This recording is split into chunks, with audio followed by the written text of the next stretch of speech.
Uyğunluğu müəyyən edin. Yetişdikdə meyvə yanlığı quruyur, çatlayır və açılaraq toxumlarını ətrafa səpələyir. Deməli, bizə uyğunluq deyirsə əgər, bir gilə meyvə göstərilibdir. Görürük burada. Gilə meyvədir. Və 2 buynuz meyvədir. Toxumlar ara kəsmədə yerləşirdi. Buynuz meyvə. Yetişdikdə çatlayıb yayılan A 2-yə aid olacaq. Badımcan bitkisində rast gəlinir. Bəli, badımcan gilə meyvədir. O da belə deyək ki, 1B olacaqdır.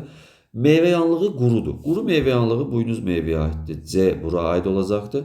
Toxumlar taycıqlardakı yuvalarda yerləşir. Bu heç birinə aid deyil. Çünki bu taycıqlarda paxla meyvələrdə yerləşirdi. Ona görə də paxla deyəcək biz buna.